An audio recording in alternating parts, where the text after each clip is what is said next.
Όχι.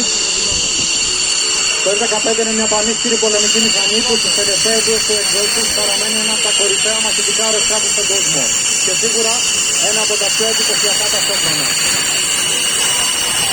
Μαχητικά κατασκευασμένα από την McDonnell Douglas το F-15 που σήμερα παράγεται πλέον από την Boeing είναι ένα από τους κινητήρια μαχητικό αεροσκάφος αεροπορικής υπηρεσίας παντός καιρού. Ένα από τα πλέον αναγνωρίσιμα σύγχρονα αεροσκάφη με τη σχεδίασή του να ξεκινάει το 1967 προκειμένου να καλύψει τις ανάγκες του user για ένα εξειδικευμένο μαχητικό αεροπορικής υπηρεσίας.